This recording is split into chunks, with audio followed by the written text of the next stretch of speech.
Hey, everybody, we're going to call this PIES meeting to order. And Councilwoman Klitsky is joining us virtually today, and so I'll be chairing this meeting. And first up, we had some questions about the Friends of the Falls, and so we have them here today to share with us. So, Mr. Rick Hastings, if you'd like to come on up. And on your, in front of you, you should have some information that was brought for you on a small outline here. Take it away. Yeah, take it away. That's right. I've got to start by apologizing. I was under the impression this meeting was until this afternoon, later, like 4 o'clock or something like that. I found out just about an hour ago that, no, it's noon. So the slide deck isn't put together. I have lots and lots of wonderful visuals, but I do have the outline before you, and I'll go through that. I was also, maybe just as well, because I was told that we're trying to keep this to 5 or 6 minutes, something like that. And as such, I'm going to stick to the script here, and we'll get through it. And love to have Q&A with you all later if you have any questions at all. I also have Mike Terrell here with me. Mike is a landscape architect, and he was part of the whole Gorge master planning process. And also, I think, was instrumental in helping design a lot of Kindle yards. So he can shed additional details if you wanted. So as far as Friends of the Falls go, it's an organization that started in early 1997 with the proposal that a bridge be put over the lower falls, the Lincoln Street Bridge project at the time, and it literally was going to go over the lower falls. Robert Harold, who was a columnist in the Inlander, I noticed those columns and took notice because I was a young architect at the time, just here new to Spokane, and just agog with the potential of this community with the river and unrealized potential. And I thought that was perhaps a mistake. His article seemed to confirm that with me, and so I was inspired to begin the work. Myself and former State Senator John Moyer and many, many others met and began to work as Friends of the Falls, formed the organization, and so we went. One of the things that Dr. Moyer, what I think was really very, very strategic and intelligent, and it helped us an awful lot. His approach wasn't to oppose a project. It was rather to be proponents of the river and proponents of the falls and community access to it. The things that were best for Spokane were the things that we should be pursuing, regardless of bridge or no. And that was his take, and that's kind of set the stage for everything we did. The bridge was in its final phases of being constructed. I think they had some fairly extensive drawings done. They had about half the funding, I think, in hand. It was just widely regarded as a done deal at the time. But we, as Friends of the Falls, argued that bridging the falls would overshadow them, not only physically, but also overwhelm them in terms of just the sound of trucks and vehicular traffic going over the falls. The intent was to create a couplet, which was another thing that I thought was kind of at odds with the best intentions of Spokane's downtown planning, to not have couplets which tend to be pedestrian unfriendly. So we developed visuals to counter bridge proponent models. We illustrated a concept for Huntington Park. There's on the table there's a copy of the 2005 master plan. There's some visuals there if you want to look at those. What we put together to begin to get the community engaged in thinking about what alternatives might look like. Eastern Washington University in 1997 hosted a forum with regional and national experts to counter the arguments the city was making as the bridge as being a necessity. And then we had a volunteer named John Covert who worked for the Department of Ecology. He did some basic calculations on some of the assumptions that the city traffic engineers were making as to air quality effects and traffic need, and was able to undermine those things fairly convincingly, even when those same results were presented to the National Traffic Engineer experts. They were kind of agreeing with him that the city really didn't have a particularly compelling case that bridge was in fact a necessity. As a result of that and growing resistance to the notion of the bridge, the Department of Ecology denied the city its shoreline permit, and the decision was upheld by hearings by the hearings board. The FOF challenge was led by Laurel Sidaway, a local attorney who served as a Washington State Court of Appeals judge for 13 years. following her pro bono work with Friends of the Falls. And so on February 15th, 2000, City Council voted 7-0 to kill the Lincoln Street Bridge project. We, as Friends of the Falls, had always said, let's talk about the bridge, but then let's pivot to what the future of the gorge needs to look like. And so we did. We began to develop a strategic master plan, beginning with a conceptual plan. We had, of course, made many, many contacts, and we were able to just bring everybody around the table, convene and facilitate a conversation, a community conversation about what the future needs to be. What's the common ground? What are the cultural considerations? What are the economic development considerations?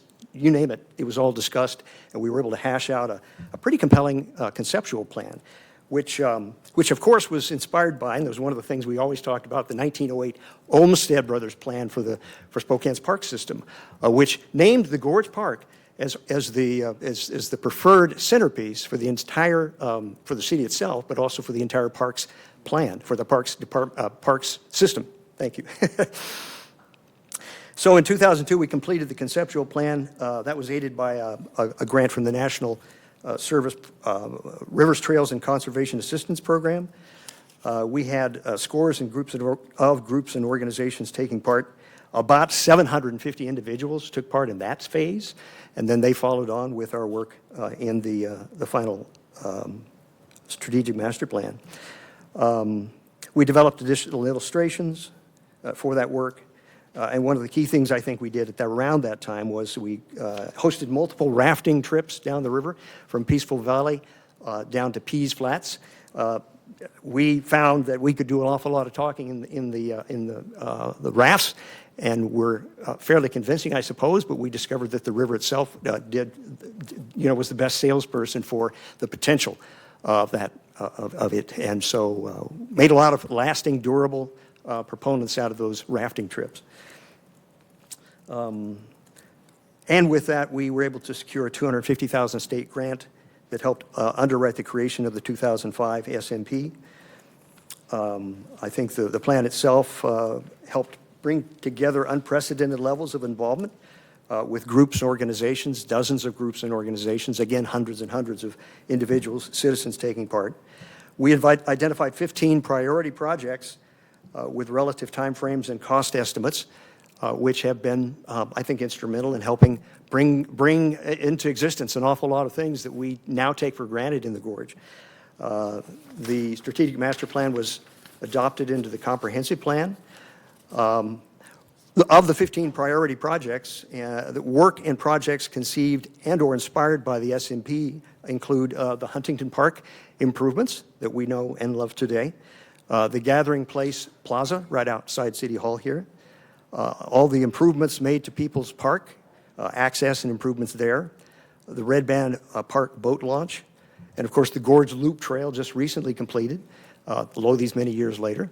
But some of the actors that were active with our work continued to look for opportunities and found funding and found a political basis to begin completing the Gorge Loop Trail, for instance. That included the Centennial Trail completion through Kendall Yards, the Sandifer Bridge, which had been in planning before we came on board, but the funding for that was at risk. And so the activity that we were able to lead, we were leading, it convinced the feds that is in fact okay to give the city of Spokane an extension on that. And further, a participant, Paul Sandifer, in our work, wrote the final check that helped close the deal and get that bridge completed. The South Gorge Trail was completed with CSO mitigation funding. The undercrossings on the north side, as well as the recent undercrossing on the south side, were part of this loop trail concept, as was the character and flavor of the Post Street Bridge redevelopment work, intended to complete the loop trail and make it more cohesive. Interpretive signage and artwork. Tribal efforts to locate and create a Native American Culture Center were kicked off then. They've been working on that ever since. I hope someday they'll be able to close that off too and find a location for that. I understand they're still interested in looking at places like Highbridge Park for something like that. We also, besides just for this planning work, some of our organization led an annual river cleanup. that's launched in Peoples Park and Highbridge Park for about 8 years. Hundreds and hundreds of people took part in that every year. I don't think we've had a river cleanup effort that was quite as pronounced and big and well organized before or since. And so that was something else we did. And in 2016, we took our remaining funds and project funds, and we merged with Spokane River Forum, which continues largely the work of improving access to the river and creating river advocates in our community to this day. So thank you for, for bearing with me without slides. Absolutely. No, that was great. Does anybody have any questions for Mr. I do. Hastings?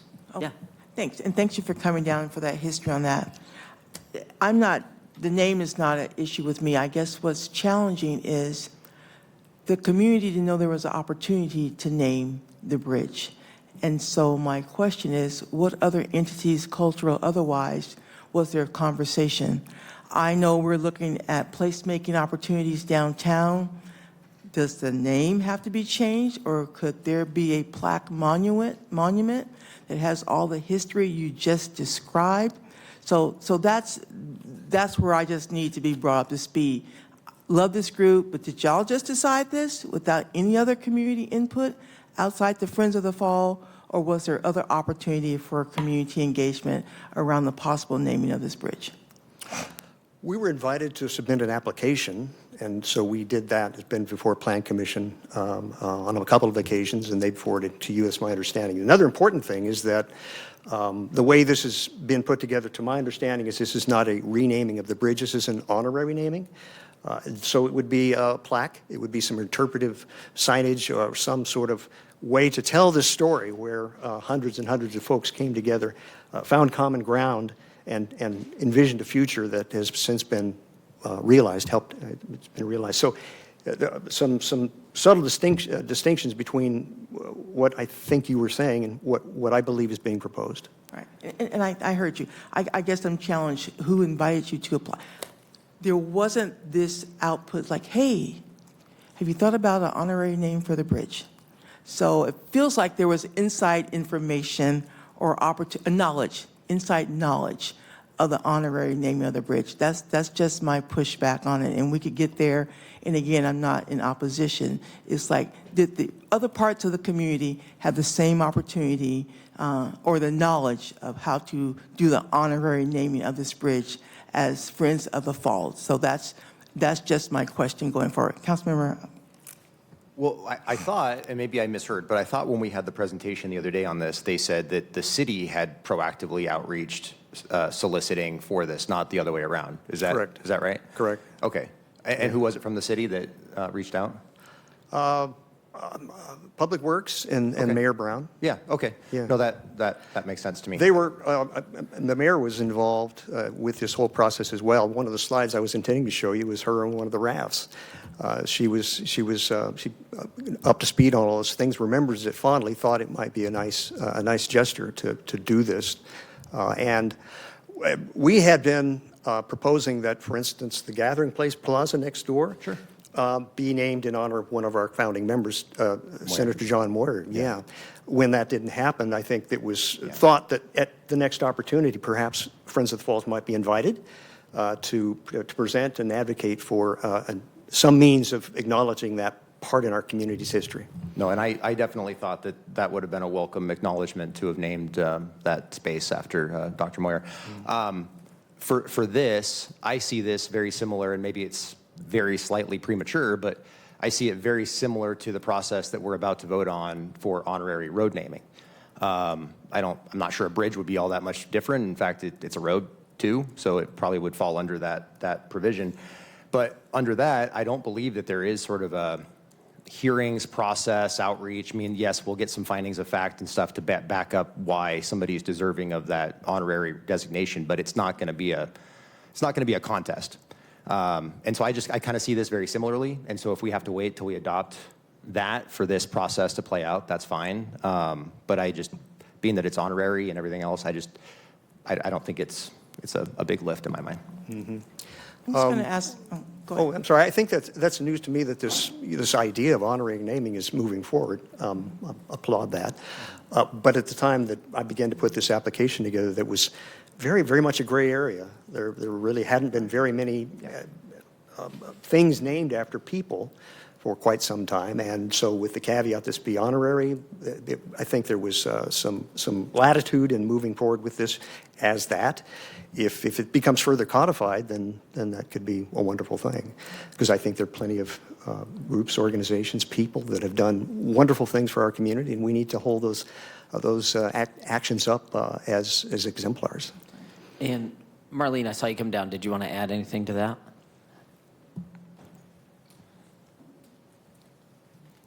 So I think that we just want to be clear, right? This has been an idea for a long time, right? I think the Friends of the Falls and others had approached this idea even as when David Condon was still mayor, right? So that's been a number of years now. So this has been something that's kind of been swirling out there for a long time. It wasn't the same as say, hey, here's a new plaza like we had next door here, and we just opened it up for naming ideas. This was sort of an idea that was say, hey, this was an opportunity to recognize a group that was really instrumental in the development of this area. A lot of it centered around potentially naming it after the late Senator Dr. Don Moyer. But then even the family felt like it was more important to be broader in the vision and to name it after the Friends of the Falls group. So I don't know, Council President Wilkerson, I mean, this wasn't one that anybody had intended to, we weren't looking for a new name. It felt like it was a good opportunity to recognize something that really happened that was good out of that plan. So I leave it to the council if you want to wait till the honorary naming or if you want to do something different. But I think that's where this idea was born out of. It wasn't so much that anybody was trying to limit opportunity. We were just trying to, we found something that had synergy. So.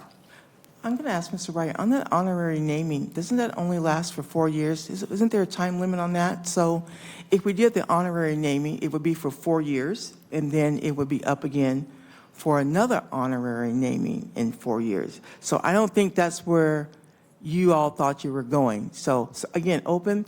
Marlene, that's good to know. I, as a council member, did not know this had been swirling around out there since the David Condon. I think that's a missed opportunity to bring council into the process a little bit earlier, or just to acknowledge, hey, we've been thinking about this for a while, but for it just to show up, I was caught off guard. And so for that, I didn't think that was a good communication connection with this council. Councilmember Zepone, I know you got some questions.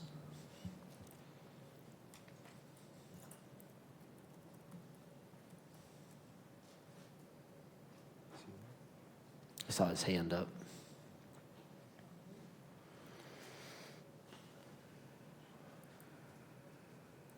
Looks like he's trying to talk. Councilmember Zepone, we can't hear you. Jackson's working on it for a second here.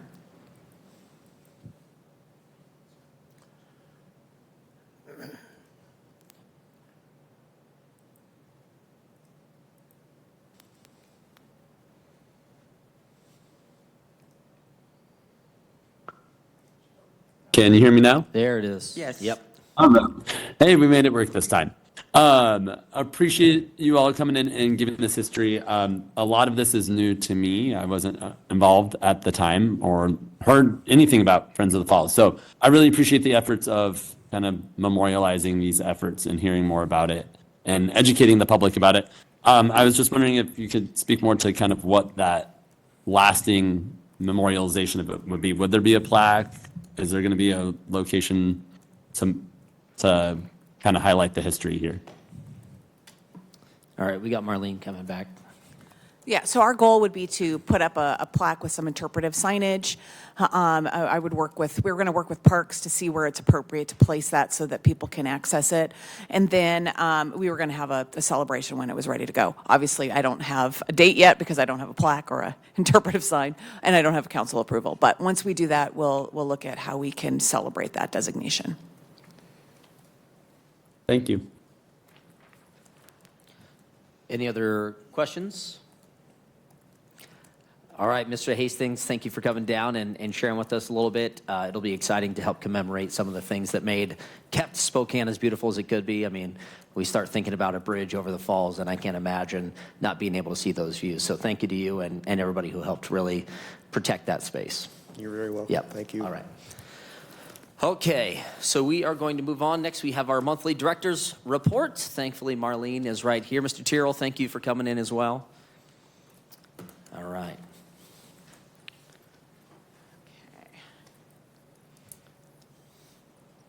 All right, good afternoon. Wanted to talk about a few things today. We did have our annual water quality report go out to the citizens. There's a utility bill insert directing citizens to look on the website for this, but the report's actually available.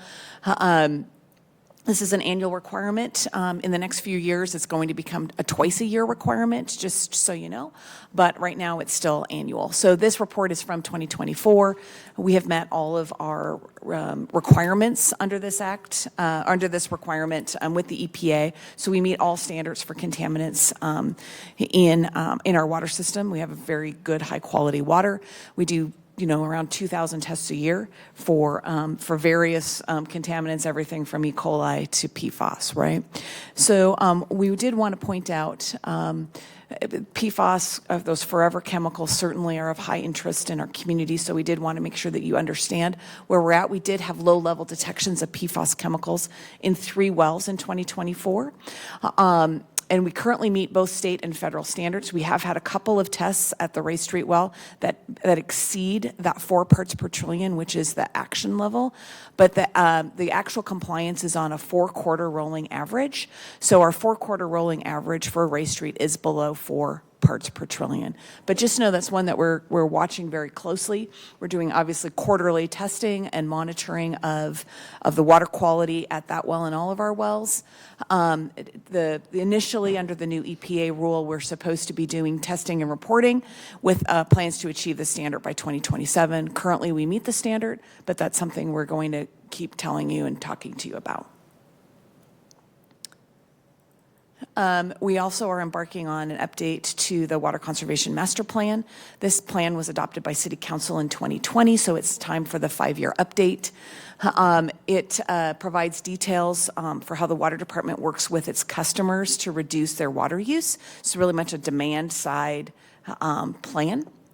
It was first developed because council passed an ordinance related to interties, and they wanted us to be more clear about our conservation plans. So the master plan arose out of that. Obviously, we've been doing water conservation education and efforts for about 20 years. So this is just sort of the next iteration of that. And we do have the additional water conservation efforts that council has passed, so we need to update that plan to make sure that it includes these other elements like the every other day watering and the no watering between 10 and 6. There's a couple of other items in that sort of phase 2 of that drought response ordinance council passed in 2022, so we're going to make sure that that's all included in our plan. And we also have our wastewater credit for the 20% of water customers who have the lowest indoor water use. Could be an opportunity to look at whether that's effective or whether we should be looking at a different kind of incentive. Our 2 main goals for that conservation plan are that shave the base and shave the peak. Sorry to interrupt. We've got somebody down here making some noise.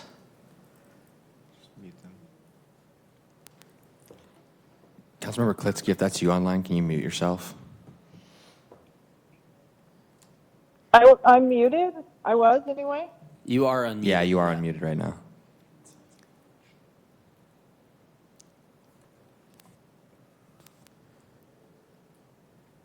All right, let's try again.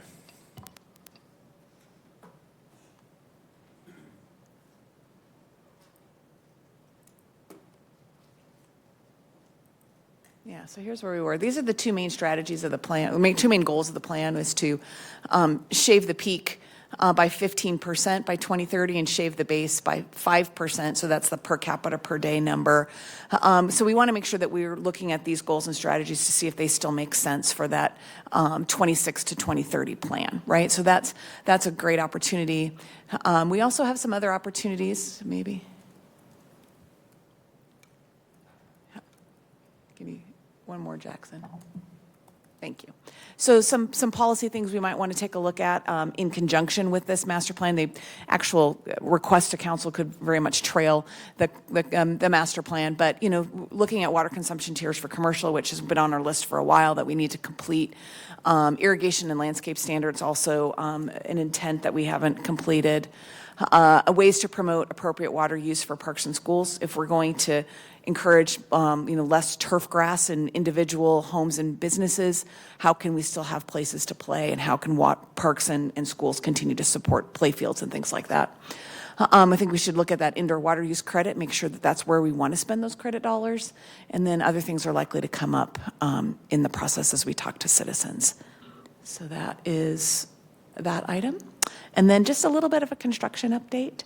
So Washington Stevens downtown, I'm sure many of you have driven there. We're working on Stevens right now. Stevens should be complete in time for Hoop Fest, and then we're going to pause construction as Hoop Fest proceeds, and then we're going to start on Washington and should have that done in about a month after Hoop Fest. So exciting to have all of that. This is, if you recall, we also did Washington Stevens all the way up through the bridges and past the arena and the new stadium. So it's great to have this corridor nearly done. We have some more work on Washington Stevens planned for next year from 3rd to 8th, where we're already working with Spokane Public Schools around Lewis and Clark, but that's another way to really get that corridor improved. We also started last week on this Francis and Assembly water work. Right now we have some closures on Assembly to the south. And as this project proceeds, this is going to be somewhat impactful. That intersection of Assembly and Francis is going to be mostly closed for about 6 weeks here soon. But it's really important work. It adds a new 18-inch water main out this way, which connects 2 pressure zones and really does enhance the water infrastructure here for future growth and development. You can see how that water main, the south end is there at Assembly and Winston, and the north is all the way at 9 Mile and Wind River. So a pretty big project, just one we wanted to put on your radar because I'm sure that it will impact people as they drive around the community this summer. And that's my updates for today. Any questions for Marlene? Online? So just want to, you said that the PFOS levels, because I know we've talked about this a lot, it's 4 parts per trillion. 4 parts per trillion. 4 parts per trillion. And what is like the highest that we've ever measured on that? Do you know? We're just over 4 in a single test at Ray Street in our water system. Yeah. Obviously, other places in our community, particularly in the West Plains, have had significantly higher levels. And 4 parts per trillion is really hard to comprehend, and so I have a couple of analogies I'd like to share on this because PFOS is the top one. 4 parts per trillion is like 4 blades of grass on 1,000 football fields. I mean, it's not a high amount. Or again, 4 seconds in 8 million years. So the amount that we're talking about is very, very small. It's very small. Interestingly, PFOS is at parts per trillion. PCBs is at parts per quadrillion. Quadrillion, right. And so, I mean, these things are very hard to put your arms around when you talk about them. But just know we are monitoring and testing, and we're reporting regularly out to this body and to the community on where we stand so that people understand and can put their risks in perspective. Wonderful. And you've actually got the next 2 as well, so you can just roll right through if you'd like. Well, okay. So what's next? Is it the ILA, Aquifer Protection Area. Right. Yeah. So we're going to be putting on council's agenda the interlocal agreement with Spokane County around the Aquifer Protection Area. If you recall, earlier this year, council voted to allow the county to include the parcels within the city the voters within the city limits to be asked if they would like to join the Aquifer Protection Area for the next 20 years. And subsequently, the commission placed it on the ballot. The voters will vote on that issue in the August primary. So this is the interlocal agreement that would sort of govern the use because the county ultimately charges for and collects the money, and then it will be distributed out to the participants within the Aquifer Protection Area. So this ILA, the main things that you should be aware of is that about $500,000 a year will go to the county for education and monitoring activities that they're already doing around the aquifer that our teams and other teams find particularly helpful. So So they will get that money off the top, and then the rest of the money is prorated to each jurisdiction based on the amount they pay toward what's collected. We're expecting, over, 1.5 to 1.8 million within the city. Our distribution from the county will lag. So what's collected in 26 we'll get at the beginning of 2027. So those are probably the most important things for you to see in the ILA for the financial components. Plus, just I think it's important to highlight the partnership with the county here. We're going to get good education for our students, for our community out of the county's efforts, and it's really it's all of our aquifers. So to come together, it's important. The city of Millwood is also included in the APA area, as the city of Spokane Valley. So I mean, we do have, and some unincorporated, obviously, areas of Spokane County. So this is a good regional collaboration. So important, and reporting requirements and that are all included in that ILA, so we know how money is being spent and understand what the budget's going to be each year. Just what's the expected amount that we'll take in annually? After we pay the county stuff, 1.5 to 1.8 million is the estimate right now. And Marlene, will the educational material be unified for the county, or will it be some specific to Spokane, and then some specific to the county itself? This whole educational piece, what will that Yeah, like? so Is that a lot of collaboration? Yeah, a lot of what the County Water Resources Group has been doing is it's universal. It's best practices above the aquifer, which don't change whether we're in the city or the county or, frankly, in Post Falls, right? We want to make sure that people are doing safe activities above our drinking water, wherever it is. So that's important. Understanding the resource itself and how it works.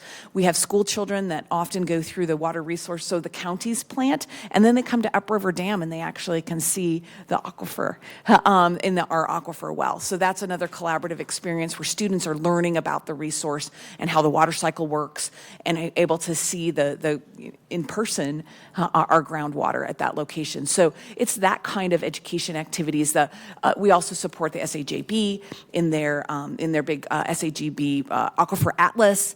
Those kinds of things, which we're really talking about universal education as opposed to specific requirements. All right, any more on that one? And then is the final one the lighting program, Jackson? Okay. So we are coming back. This was the residential, how we could add more lighting in residential areas. We've worked this program a couple different ways, and ultimately the Office of Neighborhood Services has come back, and they worked with finance and they worked with our ARPA experts, because this is still ARPA dollars. And so where they finally settled is that we're going to go ahead and purchase the lights, and then we will provide a voucher to residents who choose to install those lights and come pick them up. So they'll come to 311 and they'll pick up a light and they can install it. So that is, after, I know Councilmember Cathcart, we've gone through a number of program designs. In the end, this is how they feel like it's the best way to just have the resident come in, get a voucher, pick up the light, and then they install it, rather than reimbursement and other things. So they're trying to simplify it and get the dollars spent and get new lighting in the neighborhoods effectively. Yeah, I would just, I mean, whatever we can do to make the program work, I'm fine with doing. Time is obviously a factor in all this as well. Yeah. But the need is definitely real, I think, out there. I just was outreached to by someone who had a shooting occur outside their house for the second time. And one of the big issues in that area was how dark that area is. In fact, the chief said that they couldn't even put up a light or a pole camera because of how dark the area is. And so they've had to do some other stuff, I think, for some additional work that the PD is doing. But there's some real areas of our community that are very dark. It's contributing towards criminal activity. And anything that we can do to try to improve that is going to be a big benefit. Yeah, so I think with this restructure, we can get those lights and start getting them installed. That's it. All right. I'm Thank you, done. Marlene. Well done. Okay, next up, we've got Maggie or Tom. Are you taking both? Both of them. All right. Come on up, Chief Williams, to discuss the interlocal cooperation agreement with with the combined communications building and the interlocal agreement between the city of Spokane and Shrek for our CAD system. Yeah, good afternoon. First of all, thank you for allowing us to present to this committee. The plan here is to have this in front of the Shrek board on June 26th, so this was the most efficient way to do that. So when you vote on the 30th, it should already be approved through the Shrek board. Item number 5 is for interlocal agreement for the building. And so this is money that we've spent. This is maintenance. Currently, Shrek is responsible for 77.55% of the building. They occupy that much space. So as we do roofs and air conditioners and all those kind of things, this is reimbursement for that. This money has been, that we will receive is going to go to a second academy this year, so 2025 Academy 2. And we're hoping to have at least 20 candidates in that academy. So I will tell you that unfortunately, and I apologize, there's some of the numbers are wrong. We'll have that adjusted to you and to Chris by tomorrow. I didn't do it. Just didn't catch it. Do we know how much longer Shrek will be occupying that building? I don't. There was some discussion in the last couple weeks, but I don't. Okay. Yeah. And can I ask you about, now, I understood that they had not been paying rent, so we're talking about maintenance, upgrades. Council President, your microphone is not towards, yeah. So what, there were issues about the rent on the building. So is the rent and the maintenance all rolled up into one, or are those two separate things that will be discussed? So essentially, there is no rent. The rent is the fact that they're taking care or paying 77.55% of the upkeep of the building. But in the ILA itself, it specifically says there's no rent for the building. Good on that one? Okay. And the second one, when we were the Combined Communications Center, we had all of the contracts for all the CAD stuff, infers, all the technology devices that we use. When Shrek took over fire dispatch, they took responsibility for all those, but it was difficult to cancel those contracts and start again. And so we, as the city, continued to pay those, and this is the reimbursement from Shrek for those resources. So then how, as these contracts come up for renewal, there will be a process in place to peel them off? That's correct. That's correct. Yeah, this should end it. Shrek will take responsibility for everything the hereafter. Okay. Anybody else? Thanks, Chief. Thank you. Appreciate you. Thanks. Okay, next up, Mr. Snyder coming on down to discuss the Complete Streets Ordinance update. Good afternoon, Council. Here to talk about the Complete Streets Ordinance update. I have a, thanks. Jackson, if you wouldn't mind forwarding slides for me, I appreciate it.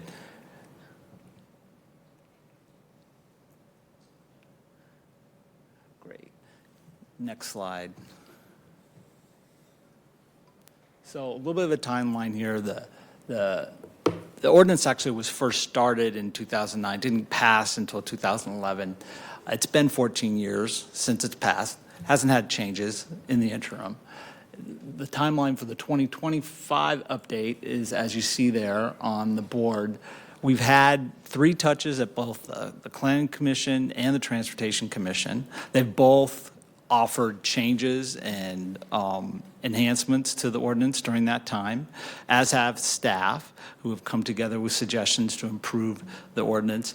And our final touch with those bodies was last week when the Planning Commission passed the ordinance with a unanimous vote. Next slide.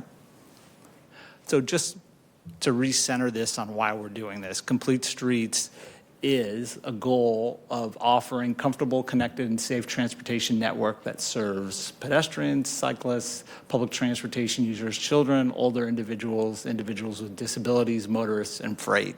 That comes from USDOT. So since the city first passed this years ago, this has been a program that's been adopted widely across the country, and including this language from USDOT. Another reason is to save money. So if there's 3 reasons we're doing this, One, we're trying to be more competitive for Transportation Improvement Board grants. With the federal funding environment, the state funding environment, and our own city budgets all very tight, the competition for the state money from the Transportation Improvement Board is getting intense. Credit to staff, we have been very successful getting grants from the state, even with our somewhat weak ordinance, but we have no reason to think that's going to be any easier in the future, so this will help. Second, to save money, we don't want to go back and do transportation projects in a 1-2 pass. We'd like to get everything done in one pass, and this new updated ordinance will help us do that.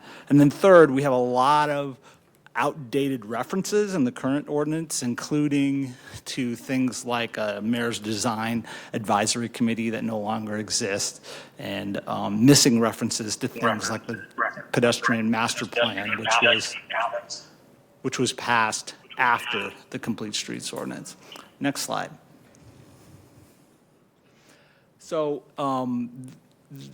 this is some of the language changes that we made through the process. The purpose section got some really good community input, and we improved it and changed that. Next slide.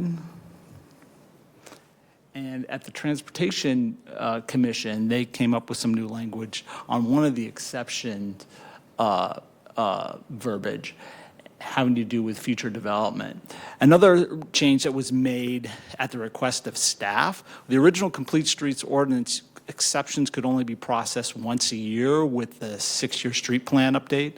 At the request of staff, we've made this a rolling thing so that if there is an important exception that needed to be processed, say a catastrophic issue with a failure of a bridge or a wildfire or what have you, that can be processed year-round. We're not waiting just to the annual process.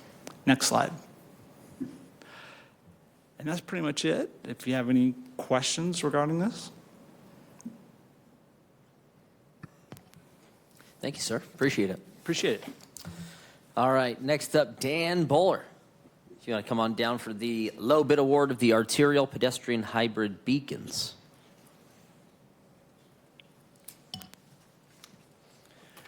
Hello, I have a little presentation, pretty short, regarding our pedestrian hybrid beacon project.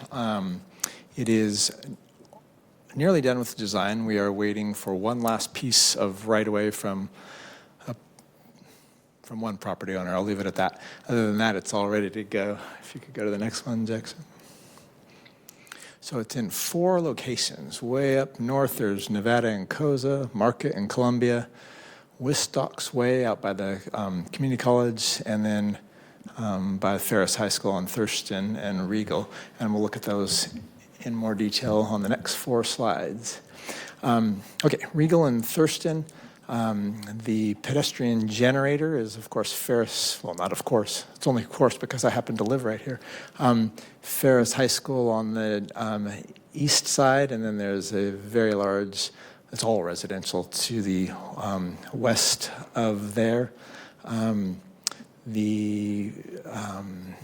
Sometimes it's come up in the past why we do them on the north side or the south side, the east side or the west side, so I'll quick hit on that.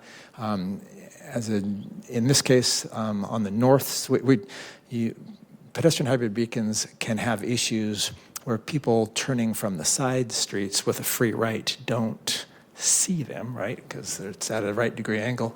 In this case, 41st there on the right-hand side isn't really a through street. It's sort of a back way into Ferris, and so it was judged that from 41st heading to the west, there essentially was no right turn, so we put it on the north side of the intersection. The other reason is that the facility that people are trying to get to is Ferris, which is on the north side. Next one. This one is Market in Columbia, right where Haven and Market come back together. There's the pool there on the left side, and the trail that DOT has constructed on the right side, and so we are connecting the one to the other. This one is on the north side because that's where DOT put the trail. And then once again, there is no right turn from the east side, so putting it on the north side means that we avoid that conflict. There's no such thing as avoiding all conflicts. We're just trying to minimize conflicts. Okay, next slide, please. This one is Nevada and Koza. There are a gazillion apartment complexes around here. There is a park that's just to the west of the drawing, not as obvious of pedestrian generators here, other than people getting off of the bus to go to apartments, of which you can see there are many. North side of the intersection for the same reason. You're coming out of a cul-de-sac on the right side, so there are probably less right turns coming from the east side, and so we put it there.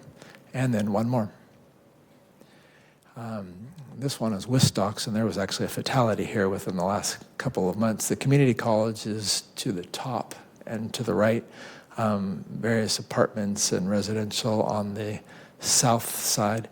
This one's on the west side of the intersection because on the east side of the intersection is a driveway, and it's technically not possible. It's not technically possible to put it on the east side of that intersection. I think those were my notes. Great, thanks, Dan. Any questions? All right, thank you, sir. Next up, we've got Raylene coming down to talk about the Clean Energy Community Grant that we got from Commerce.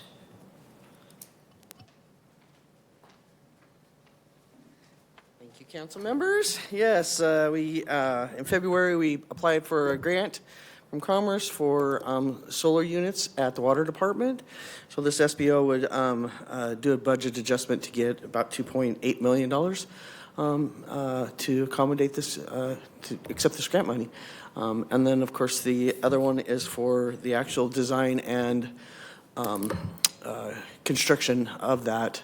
Instead of using the Vistas power, we would be storing the power there, charging our fleet with our own solar. Any questions? Yeah, I'm just curious. So is the total match about $200,000?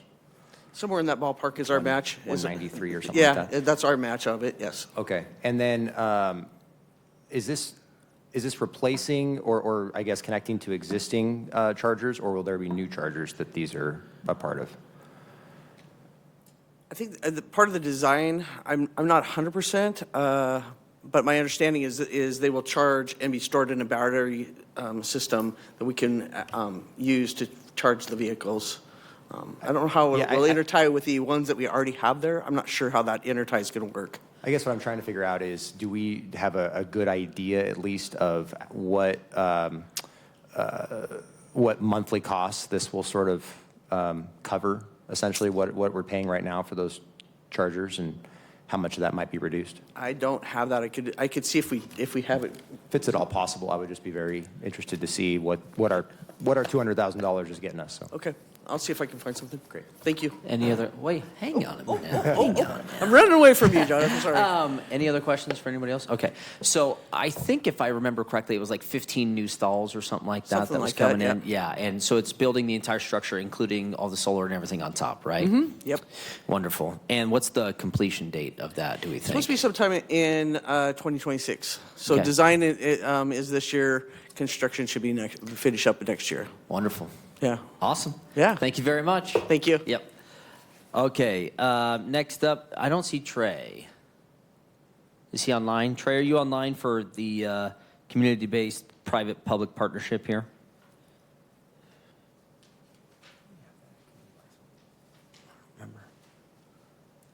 Raylene, are you going to take this one too? Well, I'll try. He presented this before. This is the grant money, I think is the one this is the grant money for that community-based partnership that we discussed here in the last month. That's what Councilmember Cathcart was just asking, if it had already Yeah, been. I thought we got this presentation. So. Yeah. All right. Well, if we have any questions, we'll reach out. Okay. Cool. All right, next up, Marin. We have our climate planning phase 1 wrap-up.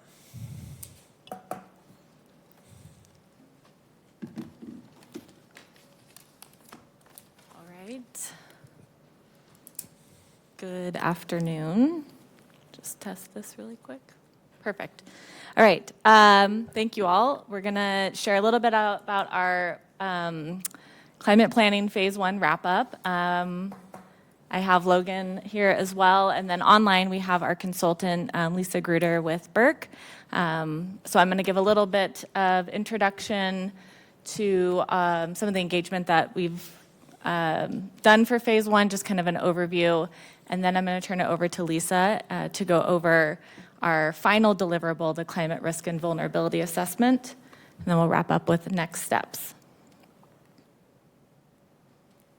So a look back at our timeline for phase 1. So we started this about just over a year ago, funded through the Department of Commerce climate planning grant through the Climate Commitment Act. So we've been working on that foundational analysis of climate impacts, understanding our vulnerabilities, looking at current policies, and finding opportunities that we can amend going forward, and then doing engagement throughout, and all of that has led to our climate risk and vulnerability assessment, which again is the kind of culminating deliverable that we're going to go over today. We're wrapping up all of our materials and getting that to Commerce this week, said June 15th, which was yesterday, a Sunday. But we'll get it over to Commerce in the next couple days. And then we are planning on some external outreach to get it onto the website and do some promotion over the summer on the work that we've done as well. And then phase 2, we are working through our Commerce grant right now for accepting the additional funds. So we'll have that coming to you all, trying to get approval to bring it to the Finance Committee so we can keep moving. But that grant will come forward and hopefully keep us on track to start in July. And that's where we'll get into policy discussions and integration into the comprehensive plan, both for climate resilience, which is primarily what we've been talking about, but also greenhouse gas emissions, which Logan shared about a couple months ago. So our key deliverables for phase 1, many of these match kind of what was on the previous slide, but again, we have 2 kind of foundational memos on climate impacts and climate justice, identifying climate vulnerabilities, climate hazards, and then again, looking at our climate policy audit. So once again, that's looking at current policies and how we can address any gaps or new policies that we might consider. So we're going to pick up that thread in phase 2. This was kind of just an initial look at the current landscape as far as climate policies. We also produced our Climate Vulnerability Index, which is an online mapping platform. Hopefully you've all had a chance to click through that, but looking at climate data, over 30 different indicators by census tract, and giving some good information for us to start to dig into, again, related to climate vulnerabilities and how those risks are appearing throughout the city. So our final deliverable is the Climate Risk and Vulnerability Assessment, which is quite a long document. We're going to go over some examples today just to kind of help you understand how to use it. We do have an executive summary that's a lot shorter, which we'll share out following this meeting, and then ultimately have the full risk and vulnerability assessment that provides all of the detail in there as well. So a little bit about our engagement. We had some really great conversations over the last year, both internally as well as externally. So we've had about 5 meetings with our internal Climate Technical Advisory Committee, which includes representation across the city departments, over 40 staff on that. We've also been working with our tribal consultant, KAI, on our tribal engagement work group. And so I believe we had 3 or 4, maybe 4 meetings with that group and got into some specifics on tribal priorities and allowed some early feedback from our from tribes as well as urban native organizations. And we also had our Climate Resilience and Sustainability Board, which is serving as the Climate Policy Advisory Team. So we had met with them just about monthly from December through May to work through a lot of this information and pulling all this work together. On the public engagement side, we've been here a couple times sharing about the work we've done. So we had a community planning survey, had over 1,500 responses. We had an Earth Day workshop. Some of you were able to come to that. So we got some really great discussions there, going through some of the materials and getting feedback. After that, we had some focus groups, which was a really nice way to connect directly with groups of people. We had one focus on Northeast Spokane that was in person at the Northeast Community Center. We had a youth-focused one, reaching out to high school students. And then we had one focused on climate justice communities, so working with partners on that are focusing on environmental health disparities.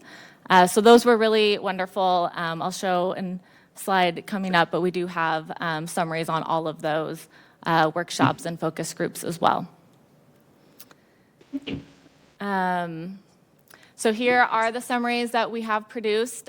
We have, in addition to that, we also had a neighborhood council workshop in December. So again, some early conversations, some feedback from them, and some themes that were repeated throughout the different engagements. That was really great to start off with. We have our community climate planning survey report as well online.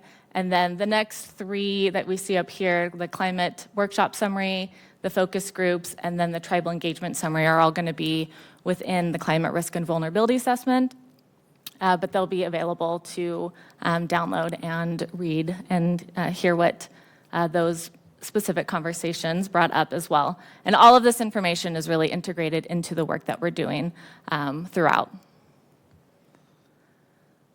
So a little bit more about the Tribal Engagement Work Group. Again, a really great partnership that we've been having with KAI as well as the tribal participants. So we had 4 sessions, and each session was about 2 hours long, so allowed us to really get into some detail and hear directly from these organizations listed up here. We heard some climate vulnerabilities, rooted in the lived experience of Native communities. And so again, you'll see this reflected throughout and really helped enrich the climate risk and vulnerability assessment and the analysis that we did to make sure that we're including their priorities as well. And I should say that many of the tribes are doing their own climate planning.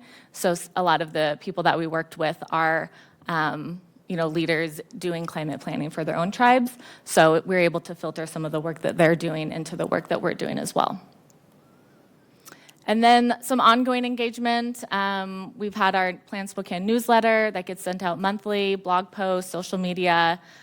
Much of this we're going to continue on into phase 2. So we'll continue with our climate technical advisory committee internal. We'll also continue with our tribal engagement work group, and then of course continue with our community outreach as well.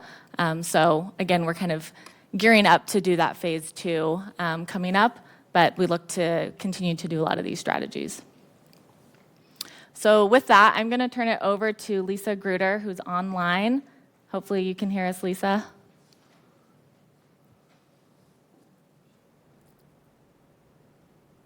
Can you hear me, Martin? Yes, we can. Oh, great, thank you. Thank you for the opportunity to share the work today. I am presenting some work that is on behalf of our partners. That included KAI, as Maren mentioned, as well as Cascadia, Barron Peers, transportation planners, and parametrics, engineers, and biologists. So we wanted to share some highlights of how the report works. So if we can go to the next slide, Lauren, and say a little more. First, we looked at where the city might expect to experience impacts and what kind, so where and what. And in order of the greatest area affected or the greatest number of people, the right-hand side kind of goes in that order. Extreme heat, wildfire, and smoke, heavy precipitation, flooding, and drought. And the idea is to identify where the city might expect to experience these impacts so that it can better be prepared and the community can adapt buildings or places to recognize those potential threats. You can go to the next slide. We also looked at who might be affected, and this includes a wide range of people. Almost anyone in the city could be affected, but some are potentially more at risk than others based on age or health conditions or having less resources to adapt to those climate-related hazards. So we have a list of potential folks that could be more or less affected by those impacts we were just looking at: extreme heat, adverse air quality, wildfire, and so on. We go to the next slide. We then put together the Climate Vulnerability Index. Marin referenced earlier. It has over 30 indicators that get at the different climate hazards and potential vulnerabilities due to health, environmental sensitivity, like areas with landslide potential, or areas where populations have different access to transit or vehicles, or have lower incomes, or have some other potential barriers to adapting to climate change. And then we use this information both from the data side and from the engagement side to consider what might be the potential implications for Spokane. And we organized the report across 5 focus areas: human well-being and emergency management, infrastructure, community design, land use and economic development, ecosystems and water resources, and cultural and natural resources. Within each of these major focus areas, there were a number of subtopics. So, for example, infrastructure got at energy, transportation, water, wastewater, and stormwater. Cultural and natural resources addressed tribal and cultural resources, schools, libraries, parks, and trees, and so on. And go to the next slide. This gives you a sense of the overall table of contents for the report. It has that executive summary, which, as Mara mentioned, is a brief overview of the work that's more accessible. And then we have the introduction and methodology. We go through the trends in vulnerable populations that were also in the climate impacts and justice memo as well. And then there's a chapter for each of those 5 focus areas and an evaluation of that topic or sector as it relates to Spokane. We used a lot of Spokane-specific information as well as regional trend information. And we looked at the exposure to climate hazards and then the sensitivity of either the place or population, so the health or environmental factors in a particular place. And then each chapter also has a section on ideas for adapting to a changing climate. And then it finally concludes with considerations for the comprehensive plan, which is helpful for as a bridge to phase 2 policy work. So in the next couple of slides, we have some examples that look at some of the major climate impacts and then how it kind of is addressed across those focus areas. So we can go to the next slide. On the left here, we have a map of percentage of a census block that is in the wildland-urban interface or more vulnerable to wildfire risk. And so the darker the color, the greater the percentage of the block that is in that wildland-urban interface. And so in the middle there, we've identified the 5 focus areas on the left column and what are some high-level potential impacts or implications for Spokane. So with wildfire risk, there could be impacts to health, such as from the wildfire smoke, and it could be a complication for evacuation routes. There could be barriers to cultural gatherings or outdoor recreation use as a result of wildfire or smoke Infrastructure, there could be power outages, ecosystems, stress on habitats, or adverse effects on surface water quality. And then for community of design, there could be lack of ventilation in older buildings and the risk of damage.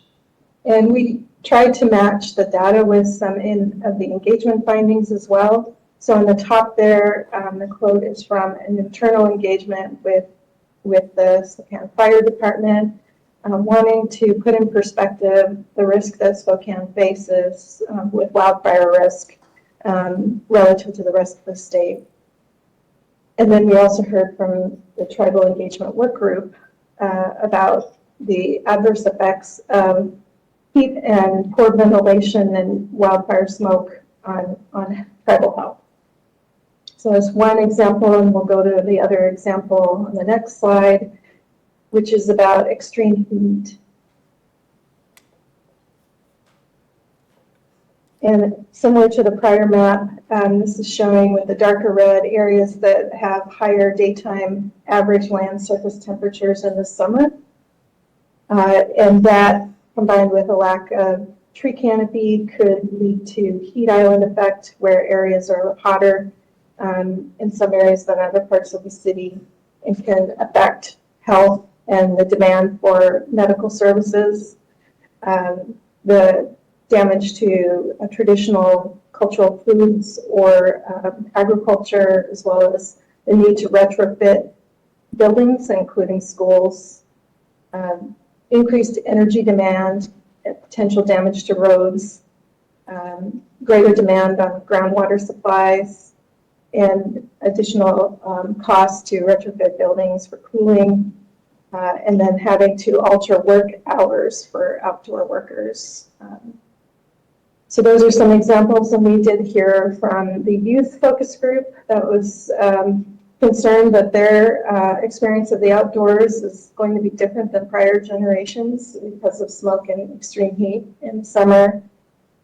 And the cost of cooling and how that affects people's ability or the resources to be able to afford air conditioning, and that's from the Tribal Engagement Group.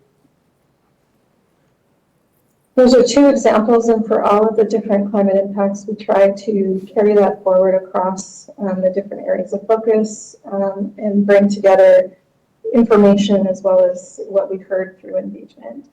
We can go to the next slide. We'll show some examples of adaptation strategies. These are strategies that can help across a number of potential climate impacts. So green infrastructure can, like tree canopy and stormwater management, can help with extreme heat and also with extreme precipitation, enhancing gathering places and allowing those to serve as resilience hubs can help with emergency management and health. There's a number of strategies for improving habitat quality that can help that resilience to a number of climate impacts. And then retrofit of buildings can help with both cooling and air filtration. These are the kinds of strategies that can be explored further in that phase 2 that Marin mentioned. So Marin, I'll hand it back to you because I think we wanted to talk through the next steps.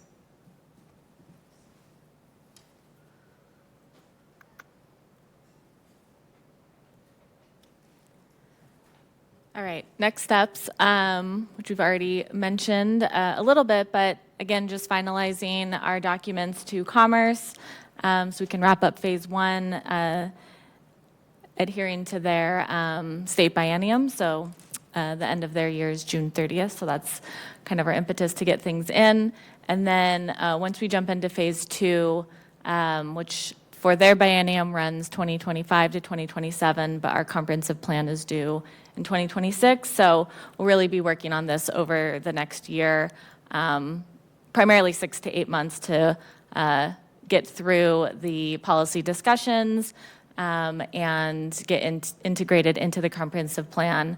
I think in July we can come back and share a little bit more on the scope as kind of a phase 2 kickoff, but high level, like I mentioned, we'll be doing policy discussions. So we're going to do some early engagement over the summer, leading into that. And then as well as, building off of conversations we've had, we're going to be looking at what's called a multi-criteria prioritization analysis, kind of a mouthful, but looking at once we are going through policies and identify ones that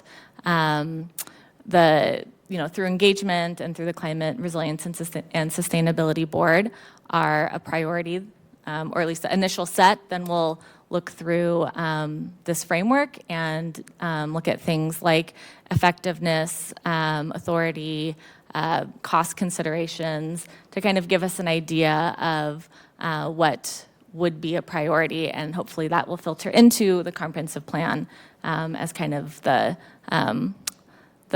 policy package. So we're still kind of fleshing out how all of those pieces come together. Commerce has a very robust menu of measures and a climate policy explorer, so we're happy to share those just online if anyone wants to kind of take a look early on. But that's what we'll get into in phase 2 in more detail. So again, we have our city website up there. We also have our Plan Spokane monthly newsletter, so if anyone's listening and wants to sign up for that, all that can be done online at my.spokanecity.org/climate planning. And I believe that is also happy to take any questions or route some through Lisa. Martin, lots of questions. First off, I guess just on the most recent thing you just talked about, priorities. So you said that we would choose some of the higher priorities and then look at cost and effectiveness. And I guess for me, I'm wondering, how do we know it's a priority if we don't yet have the cost and understanding of effectiveness? Because there could be some things that are lower cost, more effective, but just not in somebody's, bag of things that have been talked about as a priority for whoever, and yet we could be doing something that would actually have a bigger impact. Yeah, I might invite, Logan's been doing some early thinking on the framework and how we might pull that together. Yeah, so we first start out, though, with what the CRVA is doing is highlighting areas that we need to have policies in, right? So we start to look at, okay, here's some example policies that address the key concerns that were identified by the community and by the data. And from there, then those go into the multi-criteria analysis, but that's not to say they can't be tweaked, adjusted, but they do cover all of the major components. So that's kind of to your point. It's unlikely there would be something that isn't on any radar of gone through all this lens, but that it's more like what we start to look at as we do the policy analysis will then allow us to tweak it, refine it to exactly what we need. So I don't know exactly what the product's going to look like, but in my mind, I think about the Sustainability Action Plan, and throughout that, there are lists and lists and lists of policy ideas, considerations, right? No sort of measurements attached to them, but they're there. If that's, or if those will be a part of this, and we were to look through, okay, these are all the different policies that affect this aspect of whatever it is we're looking at, heat. And we measure all of those for effectiveness and cost, and then you decide which is the most effective, which is the lowest cost, and you move forward. To me, that makes sense. But if it's just, this group is saying you need to do X. No, you explained it perfectly. Yeah, that's exactly that's only what we're going to look at, then that is where my concern would be much higher. Okay, so that's great. 2 would be, maybe you can just help me understand a little bit, the last piece we were looking at. What is One Health? What is a One Health initiative? So that's talking about looking at not only environmental health, but human health, habitat health, right? Looking at the health of the entire region, right? Not just from only the human perspective. Well, I get that, but would not there be potential policy differences to affect those different areas? There would be, but there's also like habitat corridors. Well, that's also biking corridors between parks, which is something the community talked about quite a bit, is they want to be able to walk or ride their bikes from park to park or park to place. Well, those are also habitat corridors. They also provide shade for humans to keep them healthy in the heat. So that's an example of one thing that can can do multiple things, which again, best bang for your buck kind of concept. And then you talked about the last of the 4 parameters there on her slide. It said retrofitting. And so is there a consideration that we're going to do something to mandate retrofits to all of a certain kind of building, much like the legislature is attempting to do with their Clean Buildings Act? I think it'd be more about incentivizing, but again, that's through all of the next phase, policy phase, where we'll be coming back to you with, all sorts of different topics, but also to the community. That's where those voices will be heard of what's best for our community, not some off-the-shelf approach. Yeah. Sure. Well, and we did have, $82 million of ARPA that we could have spent towards retrofits after the 100-degree blackouts, but we chose not to do that. Other question is 40 jobs, or excuse me, 40 different staff members have had a touch on this. Is that all covered with the money that we're getting from the state? Essentially, their time, is that all covered by the state? Or is that in addition to those dollars that we're getting? So those were the different meetings. I'm not sure how that part's handled, Maren, maybe if you have. Basically, when this is all said and done, are we going to be able to account for all the time that they spent and calculate exactly what this entire process kind of cost the city versus the state? I mean, in planning processes, we often form, interdisciplinary teams, and we work together across departments in good faith. So that's what this was pulled together under, similar to what we're doing, working together with planning and ICM. So we're not tracking time, we're not coding things in a certain way to be able to go back and... The grant itself is deliverable based. So as we're doing the deliverables, that's what the grant is tracking. That's how Commerce does grants. But if it's costing us more than the grant, there's opportunity costs. They could be doing something else versus this. And so it would just be, I think, important for us to know, especially as we do this 5 or 10 years down the road again, to have a real true sense of the full breadth of cost. And then the last question is, City Council accepts this phase 1 or not? It's just posted and we move on to phase 2? Yeah, there's nothing to accept or whatever about the technical report that is being released. And phase 1 grant has already been through this. The next stage is the phase 2 grant approval, which is coming in a week or two. Yeah. But in terms of what's in your phase 1, and I assume that's all posted up now, we can go take a look? The final report, we are finalizing up for the grant right now, and so it should be up in, I think, a week or two. Okay. Yeah, by end of the month. Yeah. But essentially, whatever you submit, that is the city's official submission to Commerce, I guess? There's no council says this is our submission or anything like that? No, that's the technical report delivery for that one deliverable of the grant. Yeah. Okay. Thank you. Yep.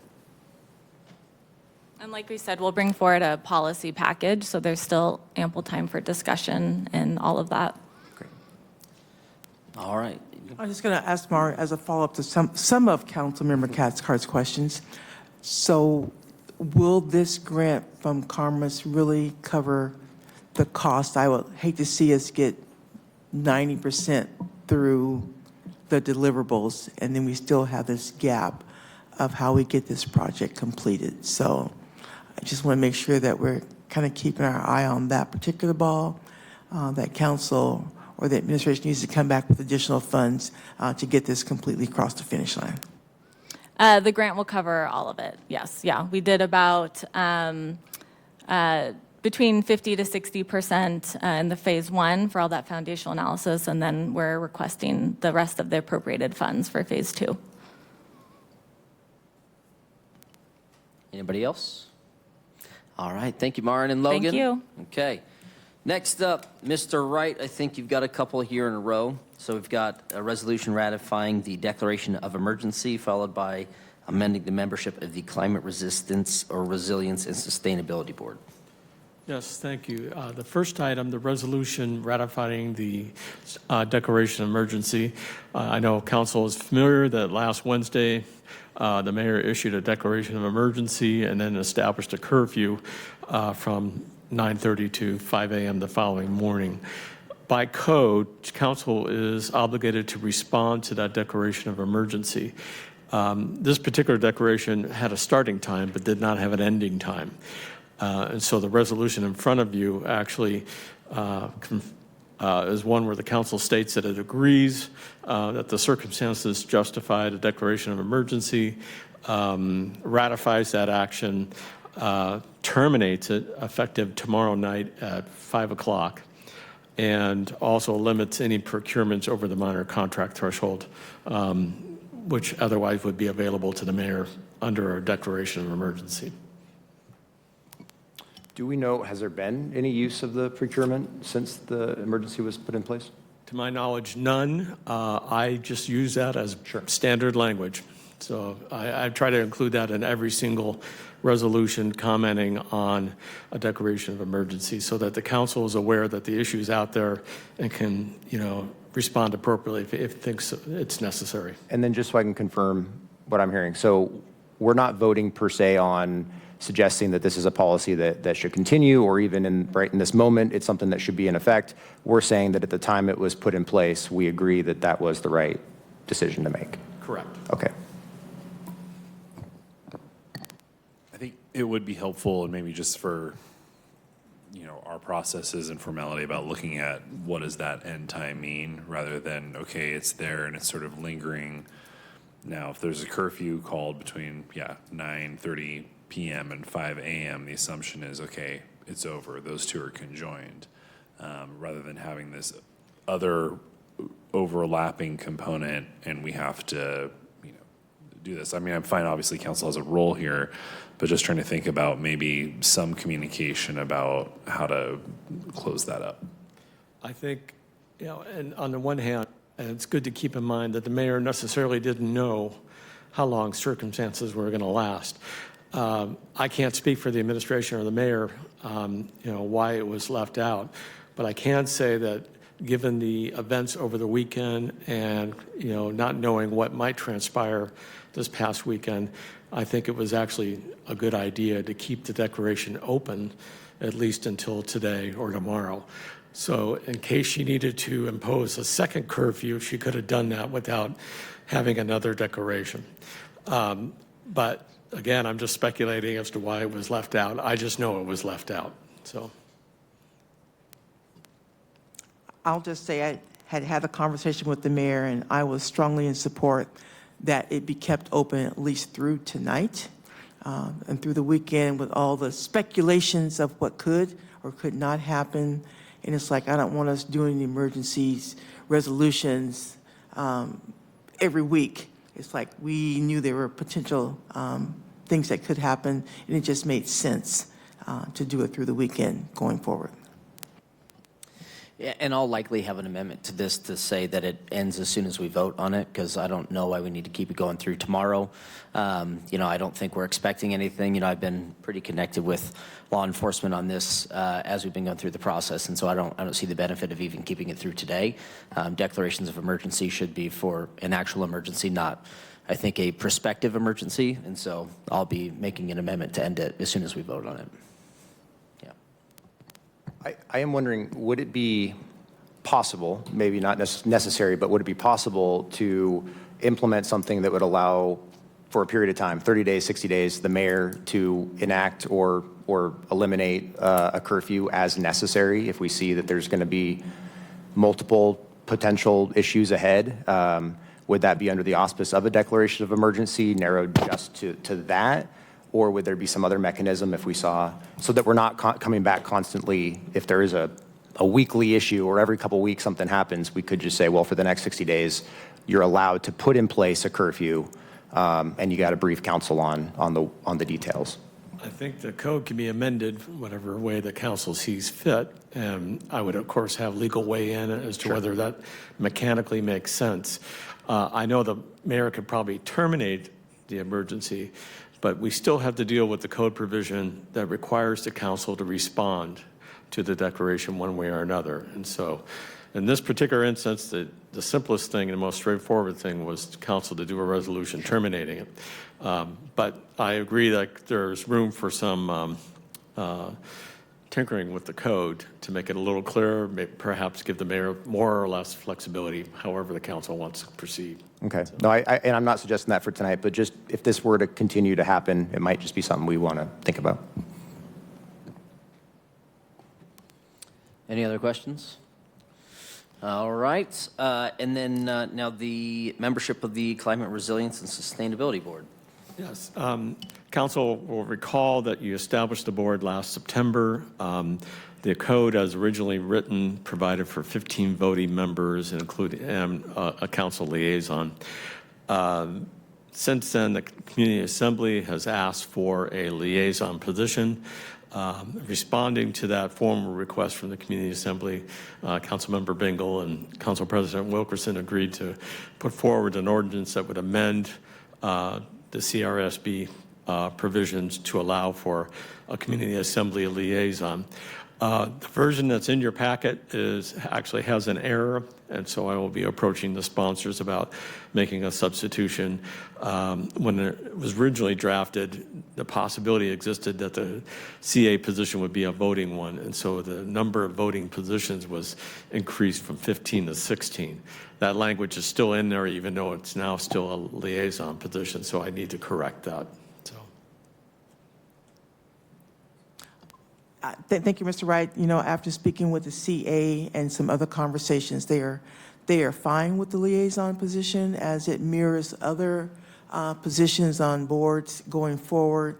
So I think it's a good compromise that they are in the room. Yeah, I'll say I don't disagree with that. I still think it's good for CA to have a voting position, even though they aren't necessarily asking for it at this time.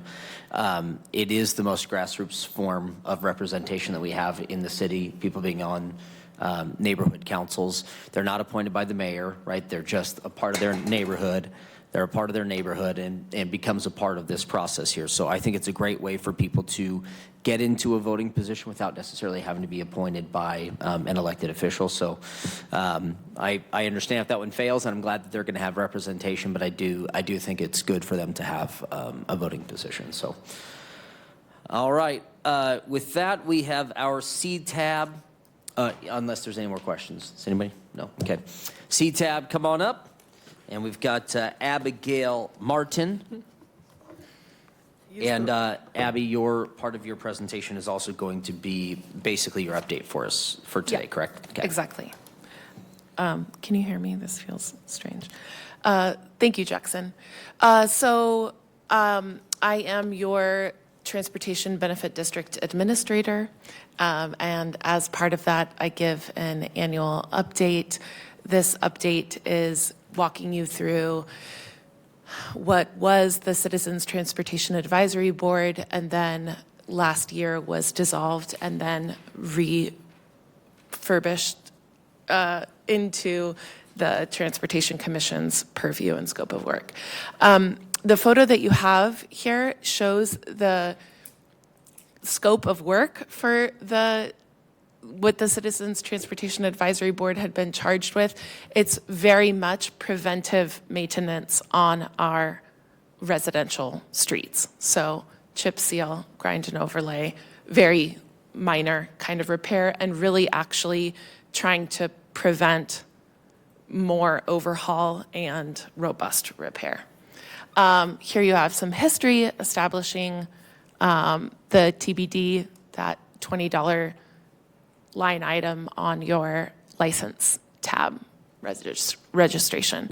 You can see that in 2024, we had 4 active members of the CTAB, so the board had been expanded and then had a lot of vacancies and couldn't necessarily fill those vacancies. Part of the impetus for consolidating transportation-related issues into an overall Transportation Commission, so that that one body could be robustly structured and then have good purview. You all are the Transportation Benefit District Governing Board. Thank you. And if you go down, these were the projects selected and completed for 2024. And then you can see the type of work that they do. So again, I would just draw your attention. These are these are meant to be preventive kind of projects. The total kind of residential overhaul projects are super expensive and not really suited for this fund. And then you can see the annual collection over time. The fund is relatively flat over time, you can see. It has grown a bit. John Snyder has looked into this with the Department of Licensing, and that is pretty consistent across the state. And then you can see, again, the type of work that the fund is delegated for is really meant to be preventive maintenance kind of work. You can keep going, Jackson. Thank you. Yep. Keep going. And then construction projects, the cycles, it's hard to give an annual report when the work isn't necessarily, like it can be contracted for that year, but then it isn't necessarily completed for that year. So you can see just the progress over time across these last few years. Keep going. John, Councilmember Bingle, I'm boring you. Continue, just allocations and then continue projections, and then there's maps included, and all of this is on the website. Councilmember, I was only teasing.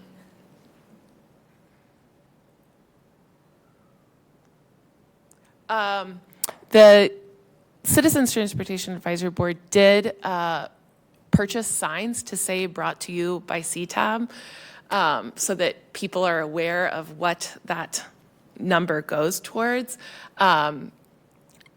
The streets department didn't feel comfortable putting those out with the construction projects from this year, as then the work went into Transportation Commission. So that's something to be determined if this body wants to order new signs.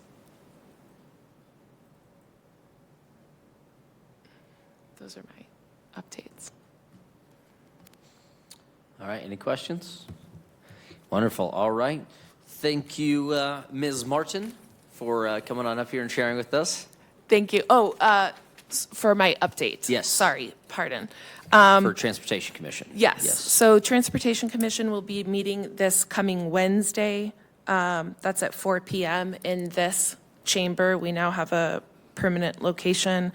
We'll be talking about Sharp Avenue, the pavement around Gonzaga. They were working on that product with the swales and the, I guess, permeable pavement on Sharp Avenue. And then a proposition for 2026 projects similar to the ones I just showed you that occurred last year. And then Inga Note will be presenting on 2025 adaptive projects and Safe Streets for Spokane project list. Colin Quinhurst will be presenting the bicycle master plan and introduction to street and right-of-way vacation process from Eldon Brown, yes. Are all the commission meetings filmed and archived? They are. Great. They are all, yeah, on the Transportation Commission website. Yep. Any other questions for Abby while she's here? All right, thank you very much. Thank y'all. And we do not have a staff report from Lisa for today, so that takes us into our boards and commissions. Council President with the Airport Board.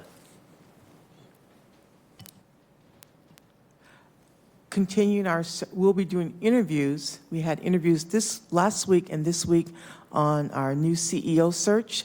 So hopefully we'll be bringing someone forward to you about the first week of July. Continued ongoing construction out there at the airport, so lots of economic opportunity.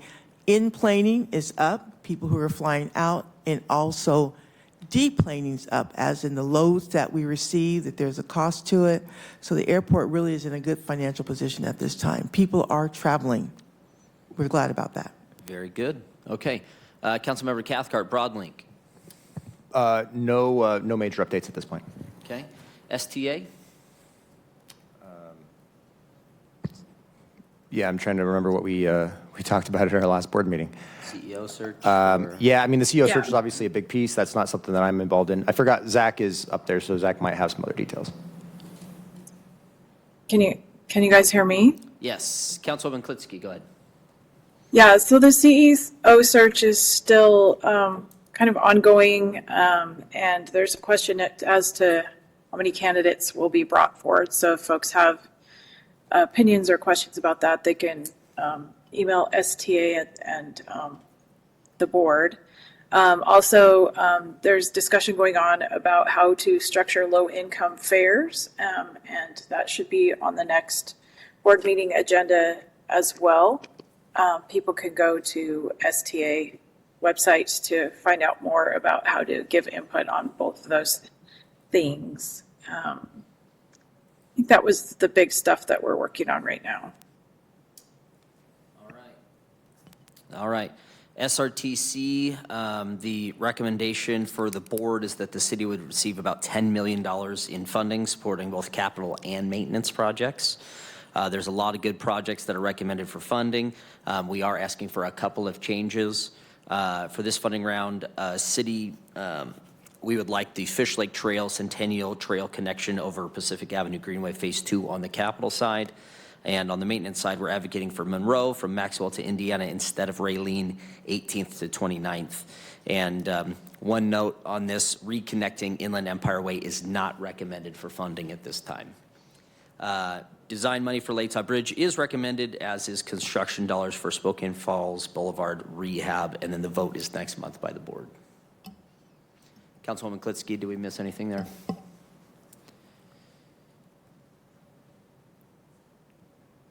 Sorry, my computer wouldn't unmute. I think the only thing is that we will be voting on those things at the next board meeting, and I don't have the date of that in front of me, so I apologize. Wonderful. Transportation Commission, we just got a little bit of an update from Abby there, but remember, we're all liaisons, so if anybody has an update. All right. Councilwoman Klitsky, the last two are to you. Spokane Salmon Restoration Collaborative and the Spokane Solid Waste Advisory Committee. The Spokane Salmon Restoration Collaborative, I don't think we'll be meeting with elected officials for a while. I think what's going on right now is they've appointed citizens advisors, and those folks will be going through and looking at I think it's an RFP process to, I don't know if that's the right term, but basically the group will be awarding grants through that citizens advisory group. So I don't think I'm going to be called on to go to any more meetings for a while. And then the Solid Waste Advisory Board has not met. All right. One last thing I meant to ask this at the beginning, but do we have any public testimony? Yeah, come on up. I didn't sign up officially, sorry. That's all right. Come on down. This is my first time. Ooh. My name's Elizabeth, and I'm just here as a member of the public today. I'm not representing the Comstock Neighborhood Council, but I just wanted to say that I think this might be one of Lily's last meetings, and I just wanted to say thank you and farewell. And I hope our paths cross again. That's all. Thank you so much. Thank you. Thank Yes. you. Thank you for coming on down. That's right. Anything else for the good of the order? All right. Then 2 o'clock on the dot. We're adjourned.